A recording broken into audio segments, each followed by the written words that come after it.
Hello and welcome back to the Immortal News family. In today's heartfelt video, we bring to you the latest updates on the passing of some truly remarkable individuals within the last 24 hours. We also have a sad update regarding renowned singer Victoria Monet. As a part of the Immortal News family, we are committed to honoring and remembering those who have made a lasting impact in our lives and the world. If this video touches your heart, or if the stories of these extraordinary people have moved you, please show your respect and remembrance by giving this video a thumbs up. Thank you for joining us in this moment of reflection and tribute. Number 11. Richard Foronjy, a character actor whose vivid portrayals left a memorable mark on film and television, passed away at the age of 86 on May 21st. Born in Brooklyn, New York, Foronjy's life read like a script from one of the many gangster films he starred in, rising from actual mob ties and a prison sentence to a celebrated career in Hollywood. Foronjy first captured attention with his role as Corsaro in the groundbreaking 1973 film Serpico, alongside Al Pacino. He crafted a niche in portraying gritty, nuanced characters, seamlessly transitioning from small roles to more significant, memorable performances. His portrayal of Arnold Plechner in Repo Man showcased his ability to deliver lines with a compelling mixture of intensity and dark humor, earning him a special place in the hearts of film aficionados. Perhaps most notably, Foronjy appeared in the 1988 action comedy Midnight Run as the mobster Tony Darvo, acting alongside Robert De Niro. His role in the 1993 crime drama Carlito's Way, again with Pacino, further cemented his reputation as a formidable talent in portraying complex criminal characters. His filmography also includes appearances in classics such as Once Upon a Time in America and Ghostbusters 2, and his television credits span popular series like Who's the Boss?, The Jeffersons, and Hill Street Blues. Beyond his acting career, Foronjy shared his extraordinary life journey in his 2020 memoir, From the Mob to the Movies: How I Escaped the Mafia and Landed in Hollywood. His book provided a raw, authentic glimpse into his transformation from a life of crime to one of cinematic acclaim, offering inspiration and a testament to the power of change and redemption. Richard Foronjy's legacy is characterized not only by the depth and authenticity he brought to his roles, but also by his remarkable personal transformation. His story is a compelling reminder of the human capacity for change and the redemptive power of art. Tributes to Richard Foronjy.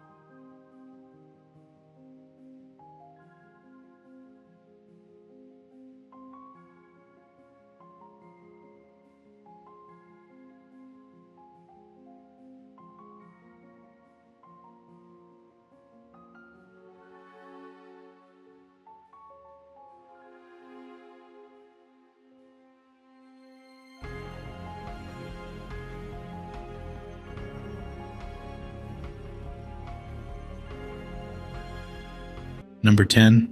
Don Penny, a gifted American television actor and comedian, passed away on May 6th at the age of 91 in Palmetto, Florida. Born Donald Penny Schneider on April 6, 1933, in Brooklyn, New York, he was the son of Max and Rose Schneider. Penny's dynamic career spanned memorable roles on television and an intriguing stint as a speechwriter for the 38th President of the United States, Gerald Ford. Penny was best known for his portrayals of Lieutenant Stanley Harris in The Lieutenant, and pharmacist mate Charles Tyler in The Wackiest Ship in the Army. His performances in these series showcased his versatility and comedic timing, earning him a place in the hearts of audiences. Beyond his contributions to television, Penny's role as a speechwriter for President Ford highlighted his diverse talents and ability to engage with audiences off-screen as well. His passing marks the end of a long and varied career in entertainment and public service, leaving behind a legacy of laughter, memorable performances, and significant contributions to both the arts and the political landscape of his time. Penny's work remains a testament to his skill as an actor and his commitment to his craft.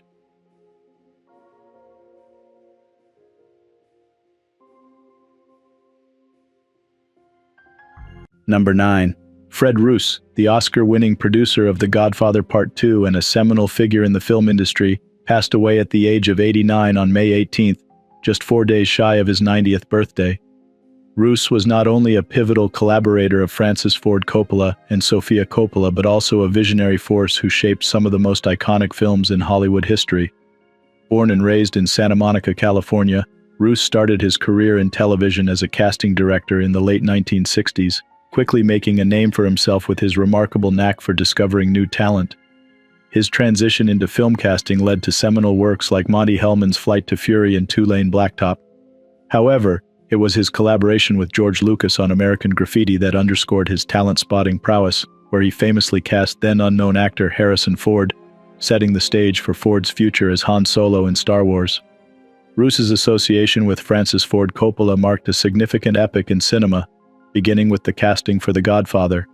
His role as a producer on The Godfather Part II not only earned him an Academy Award, but firmly established his reputation for managing ambitious cinematic undertakings. His work on Apocalypse Now was a testament to his resilience and dedication, navigating through the chaotic production that included natural disasters, health crises among the cast, and intense on-set dynamics. Beyond his accolades and contributions to some of the most pivotal films of the 20th century, Roos was known for his loyalty and his unrelenting belief in the talents of those he worked with. As Harrison Ford once said, Roos's support was pivotal in launching numerous careers, including his own. Fred Roos's impact on cinema extends beyond the films he helped create. His keen eye for talent, his commitment to storytelling, and his ability to handle the pressures of film production have left an indelible mark on Hollywood. As we remember him today, we reflect on a career that not only defined an era of filmmaking but also inspired countless individuals within the industry. Tributes to Fred Roos.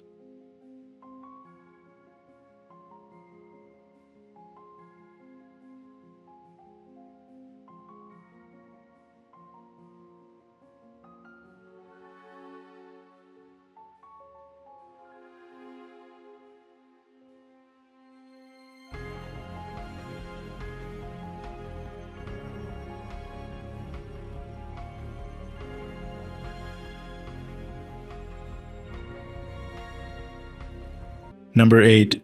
Jan A.P. Kaczmarek, the esteemed Polish composer whose evocative scores graced over 70 feature films and documentaries, passed away on May 21st, at the age of 71.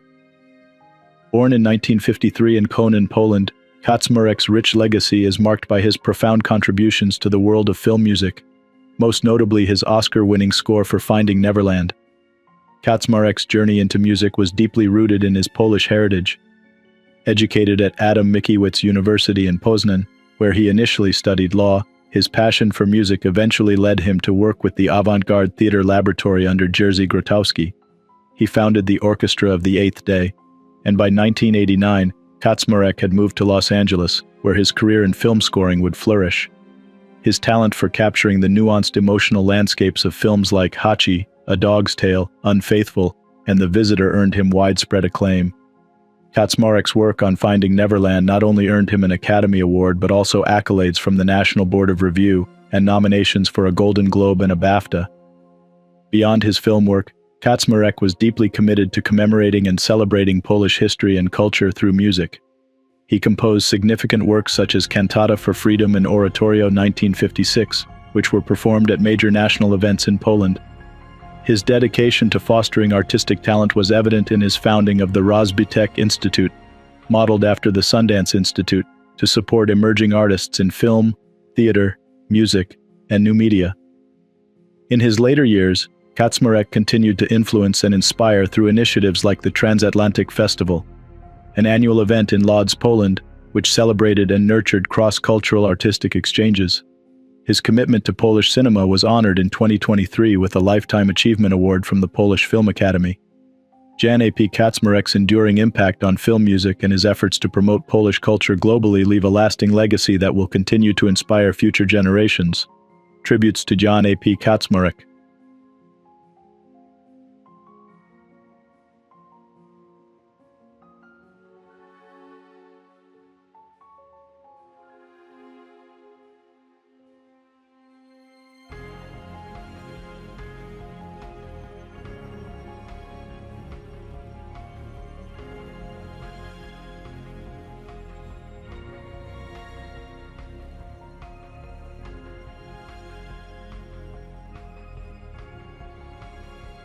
Number 7. Bad Bones, a dynamic force in the professional wrestling world, passed away on May 20th at the young age of 40. Known for his intense style and formidable presence in the ring, Bad Bones carved out a distinguished career that resonated with fans across the globe. Debuting in 2004, Bad Bones quickly rose to prominence in the independent wrestling circuit, showcasing his skills in various international promotions across Europe, England, Japan, Israel, and the United States. His powerful performances and undeniable charisma led him to capture prestigious titles such as the WXW Unified World Heavyweight Championship and the European Heavyweight Championship, etching his name in the annals of wrestling history. Bad Bones' talent and tenacity also brought him to total non-stop action wrestling, where he first made an impact during the September 29 TNA First Impact Tour by defeating Karsten Kretschmer. His prowess earned him a victory in the January 2011 TNA Gut Check in London, a testament to his skill and determination. Returning to TNA in 2014 and again in 2017, Bad Bones continued to compete against top-tier opponents, including notable matches against Samoa Joe and Josh Barnett, further solidifying his reputation as a formidable and respected competitor in the wrestling community. Beyond the titles and matches, Bad Bones was celebrated for his ability to engage and electrify audiences, making every match memorable with his fierce competitiveness and spirited persona. His contributions to wrestling were not just limited to his achievements in the ring, but also extended to his role as an inspiring figure for upcoming wrestlers. The wrestling community mourns the loss of Bad Bones, a wrestler who not only entertained but also inspired with his dedication and passion for the sport. His legacy will live on through the moments he created in the ring and the impact he had on fans and fellow wrestlers alike. Tributes to Bad Bones.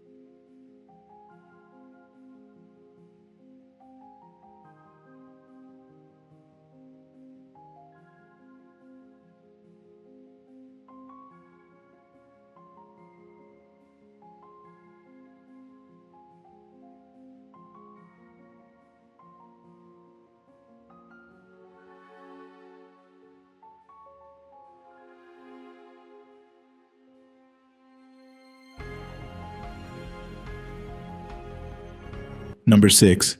Larry Bensky, a venerated literary and political journalist whose career spanned decades in print, broadcast, and teaching, passed away on May 19 in Berkeley, California.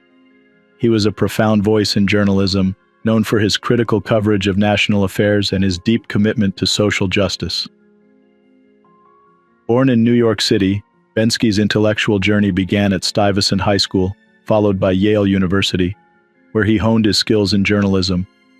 His early career saw him working as a print journalist and editor, contributing to prestigious publications and setting a foundation for his insightful commentary.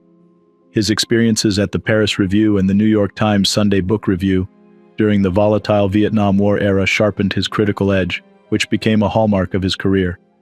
Bensky's most impactful years were arguably at Pacifica radio station KPFA-FM in Berkeley, where he became a distinguished figure in public broadcasting.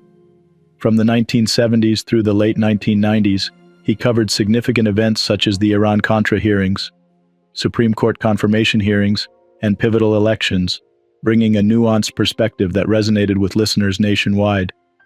His work not only informed public discourse but also enriched it, earning him the prestigious George Polk Award and multiple accolades for his journalistic integrity and investigative prowess. Beyond journalism, Bensky was a passionate educator and activist. He taught at Stanford and several California universities, influencing countless students with his expertise in media criticism, journalism, and political science. His activism, particularly against the Vietnam War and for nuclear disarmament, underscored his deep commitment to peace and equity, principles that permeated both his professional and personal life. Larry Bensky's legacy is one of fearless journalism, committed activism, and influential teaching. His voice, profoundly significant in shaping thoughtful discourse, will be deeply missed, but his contributions will continue to impact generations. Tributes to Larry Bensky.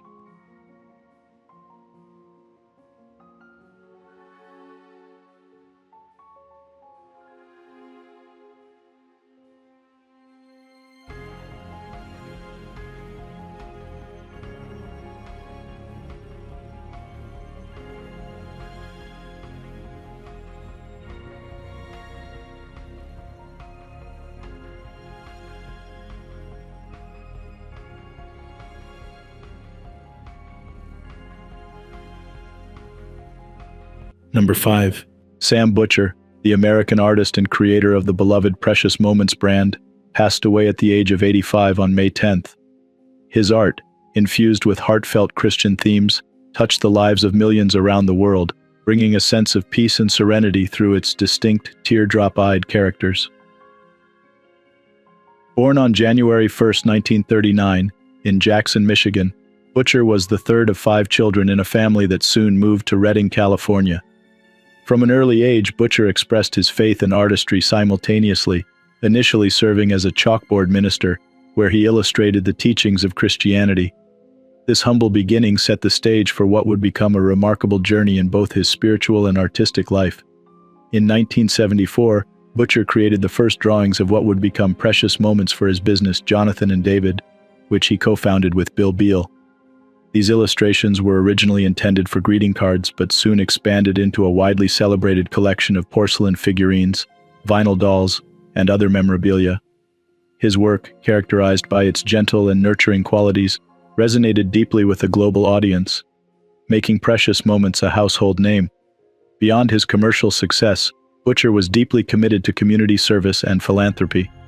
In 1989, he founded the Precious Moments Chapel in Carthage, Missouri, a sanctuary that he personally designed to offer comfort and inspiration to visitors.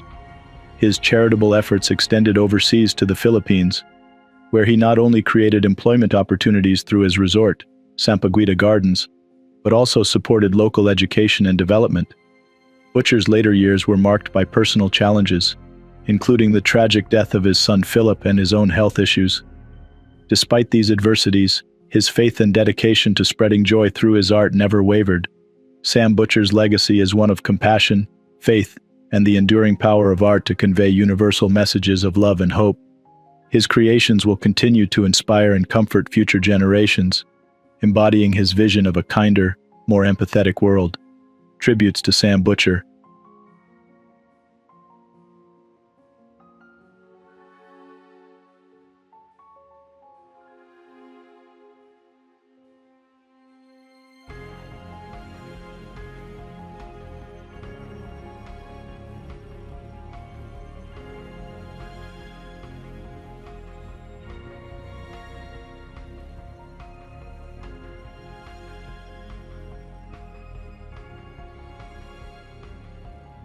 Number 4.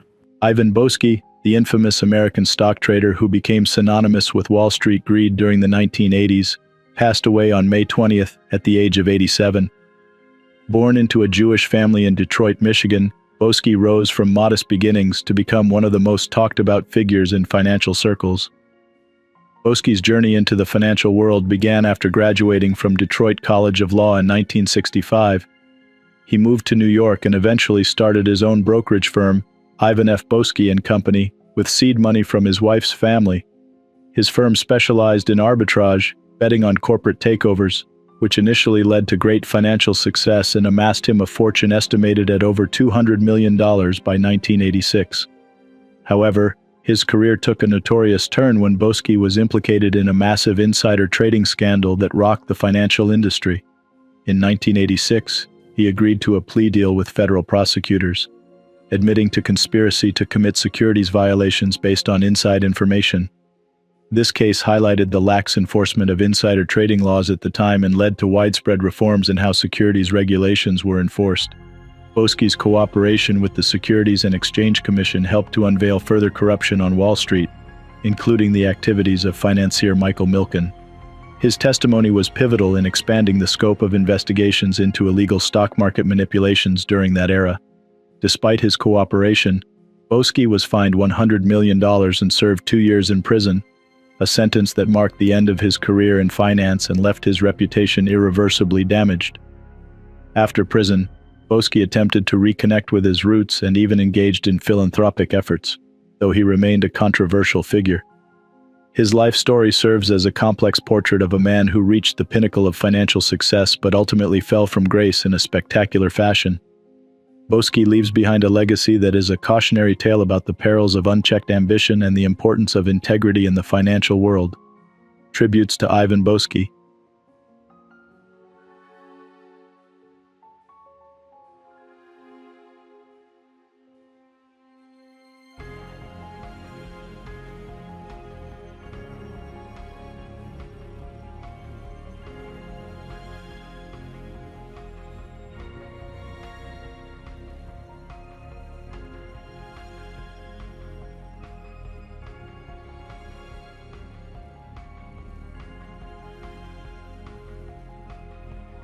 Number 3.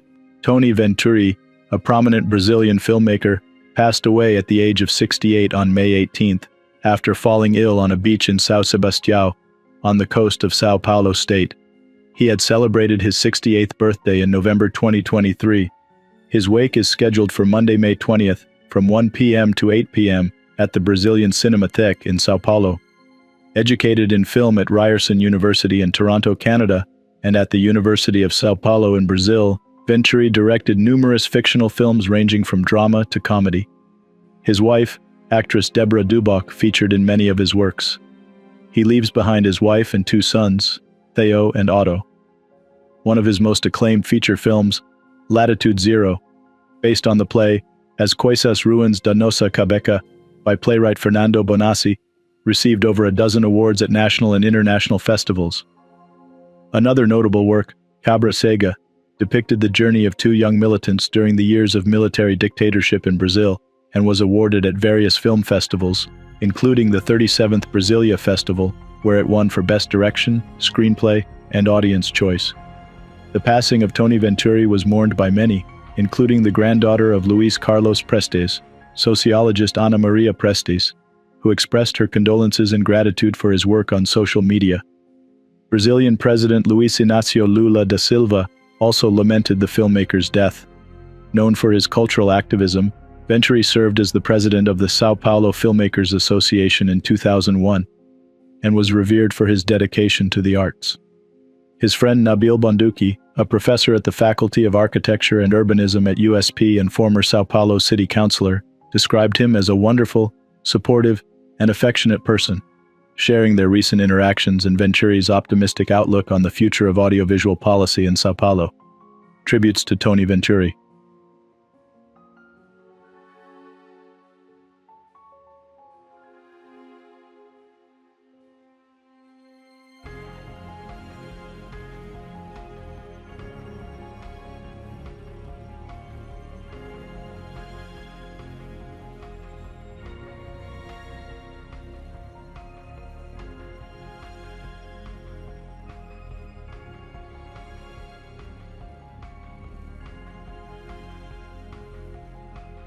Number 2.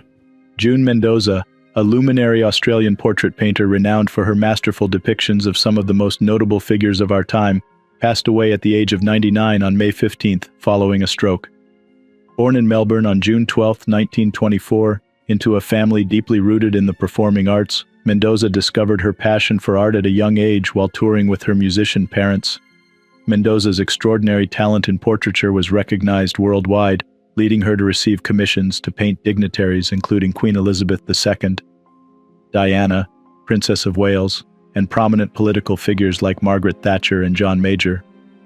Her portraits extended beyond royalty and politicians to include sports personalities, military officers, and celebrities, capturing not just their likeness but the very essence of their personalities. Her works are proudly displayed in prestigious collections across the globe, from the National Portrait Gallery in London to the hallowed halls of Trinity College, Oxford, and the Palace of Westminster. Mendoza's ability to weave personality and prestige into her paintings earned her a respected place among the elites of portrait painting. In addition to her painting career, Mendoza's life was rich with experiences and recognition. Her appearance on the BBC radio program Desert Island Discs in 1979 and her portrait of the show's presenter Roy Plomley in 1985 are memorable highlights that endeared her to the British public. June Mendoza's legacy transcends her art. It lies in her ability to immortalize the spirits of those she portrayed, offering future generations a window into the souls of some of the past century's most influential figures. Her death marks the end of an era in portrait painting, but her masterpieces will continue to inspire and awe all who view them. Tributes to June Mendoza.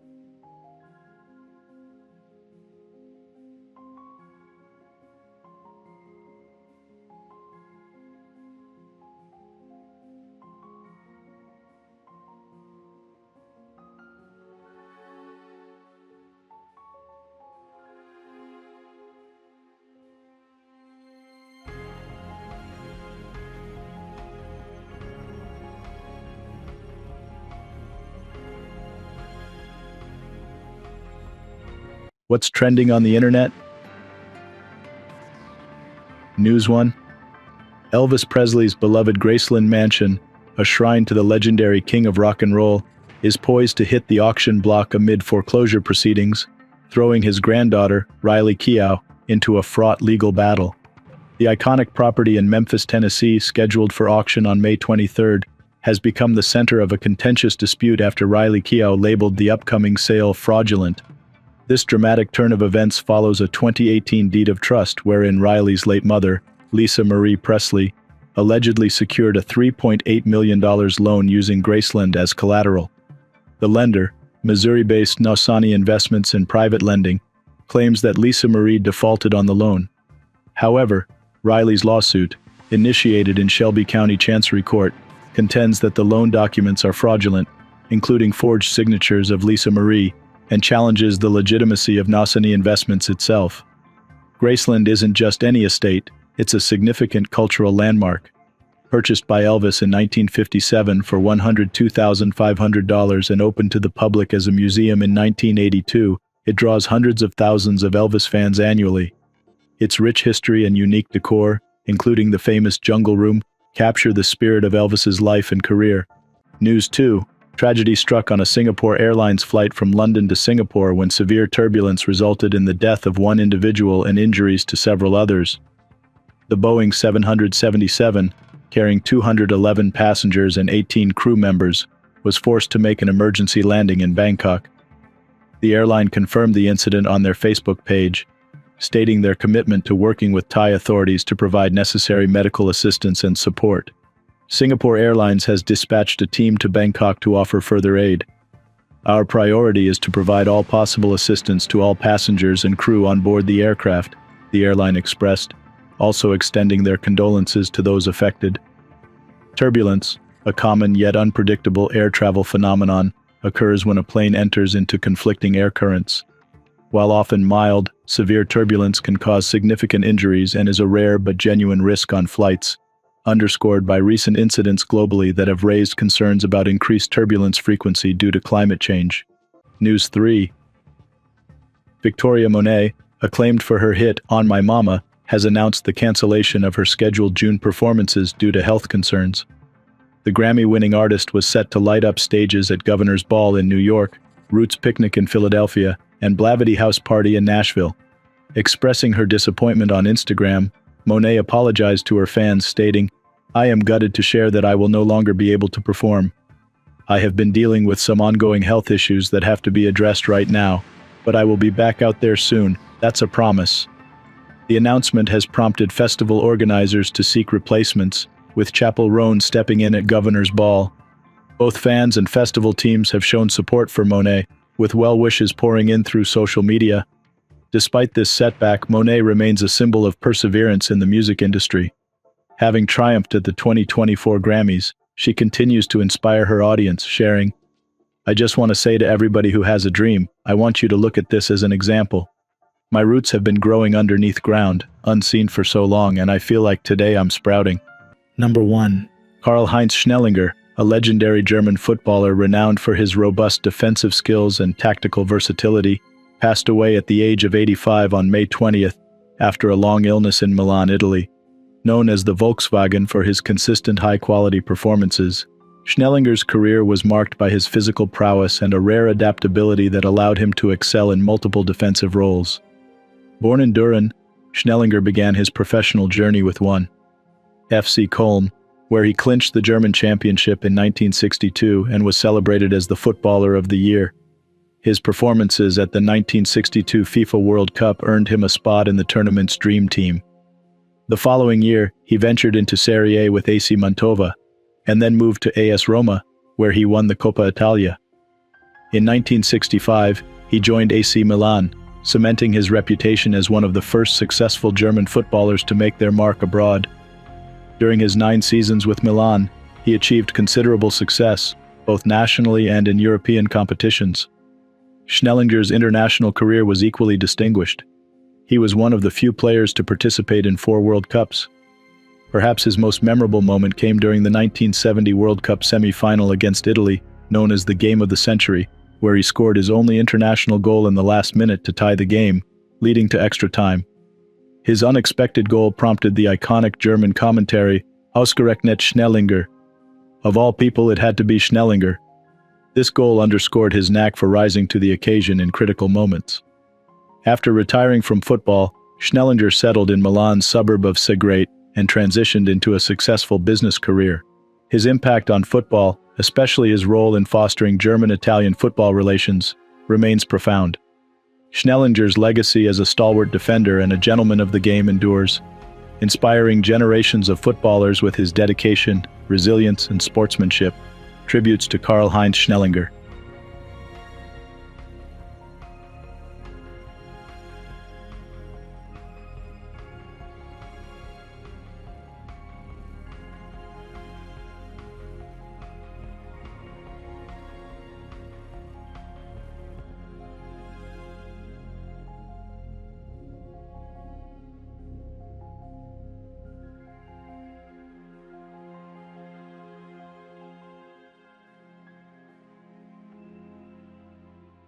Did you know that a renowned actor from the 9 to 5 movie passed away? Check out our previous video for more about legends who have passed away. Click now to see our recent episode and don't forget to like this video to support us. Thank you.